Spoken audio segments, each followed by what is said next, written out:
ABC's new comedy starts strong. Will we have the X Factor anytime soon? And learn about the new sickness in the NFL, tweet and mouth disease, as the TV news starts right now.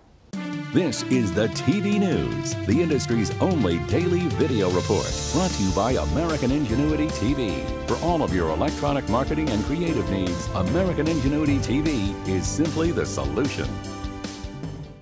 Welcome to the TVNews.TV for Friday, September 25th, and here are today's top stories. Big news for ABC's new comedy fall premieres. Modern Family and Cougar Town bowed to much higher than anticipated numbers. Modern Family brought together 12.7 million viewers, and then Cougar Town turned 11.4 million viewers into their prey. Now, the better news is that both shows not only held but also improved upon the generous audience delivered to them by Dancing with the Stars. For more detailed numbers, you can log on to HollywoodReporter.com. The CW has announced plans for a mid-season reality series, Fly Girls, that will track 5 Virgin America stewardesses as they cavort in their high-flying careers, filled with exotic locations and handsome strangers. Wait, this is a joke, right? Who wrote this drivel? It's from the CW press release. All right, the CW. This is a reality series? Has anyone from the CW flown lately? Recycled stale air? Filthy, germy cabins? Trapped on runways for hours? Overworked, underpaid flight attendants? Now, maybe once upon a time, maybe in 1968 you had high-flying, slinky sky hostesses, but that was over 40 years ago. You know, my sister-in-law, she was one of those national airlines girls. Hi, I'm Barbara, fly me. Where was I? Oh yeah, flying today. It's anything but glamorous. It's moving cattle.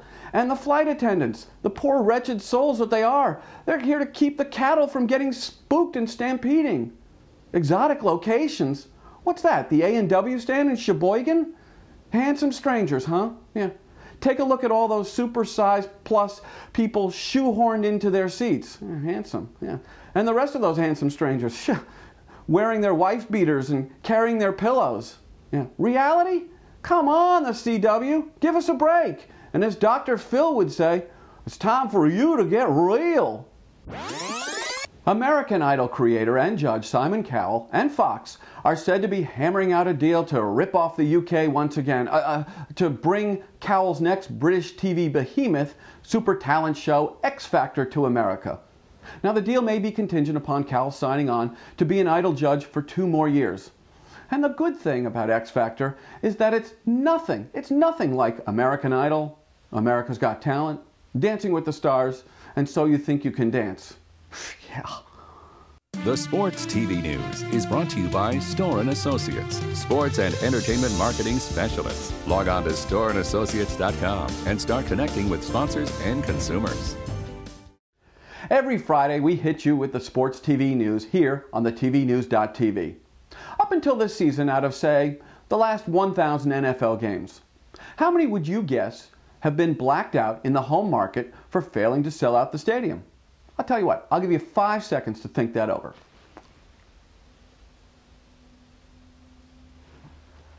38. So far in 2009, we've had 1 home market blackout. It happened last week in Jacksonville.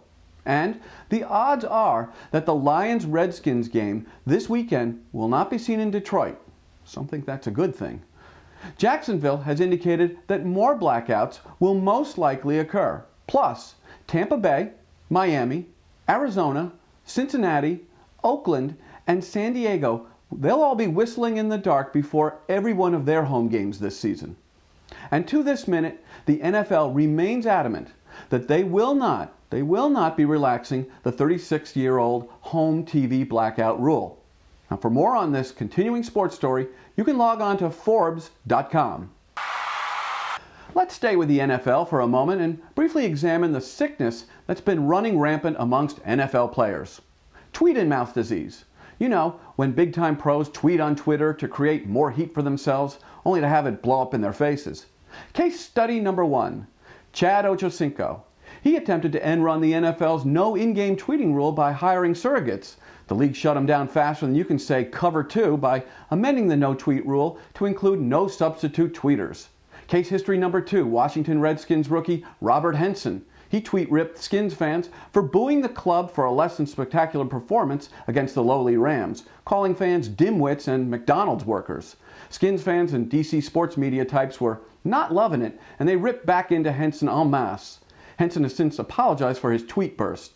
Case history number 3, Arizona's all-world receiver Larry Fitzgerald. He was forced to defend himself after his brother, Marcus Fitzgerald, brutalized Cardinals quarterback Kurt Warner's play, courtesy of Twitter. Larry Fitz has taken the stance of, "I am not my brother's tweeter." Washington Examiner sports Uber writer Jim Williams has come up with an interesting cure for tweet-and-mouth disease.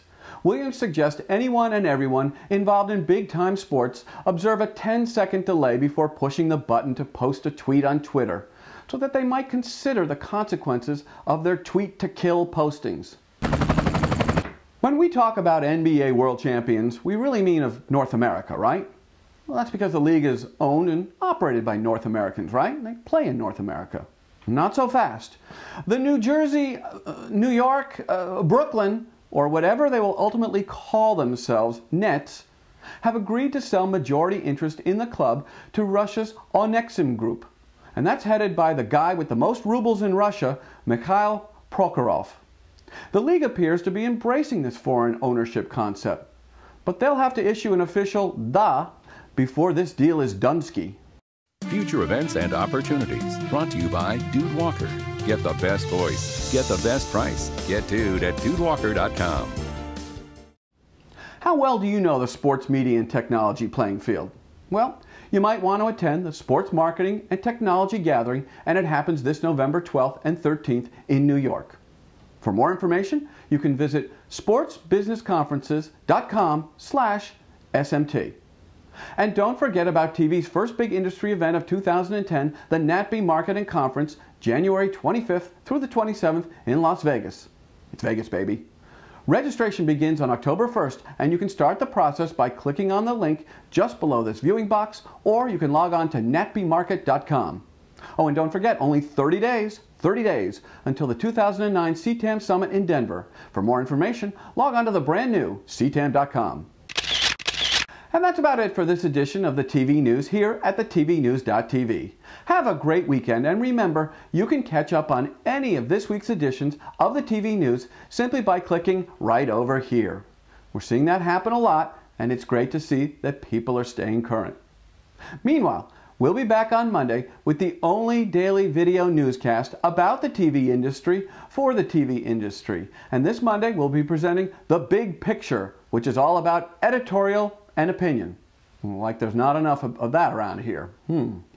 Until then, hang with us on the TV News on Facebook, Twitter, and LinkedIn. And please tell all your colleagues about the TV News right here at the TVNews.tv. Plus, if you register at the TVNews.tv, we'll get you a hot link to the TV News each and every day. Such a deal.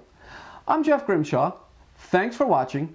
Have an awesome weekend. And if you're observing Yom Kippur, have an easy fast. The TV News has been brought to you by American Ingenuity TV. For all of your electronic marketing and creative challenges, American Ingenuity TV is simply the solution.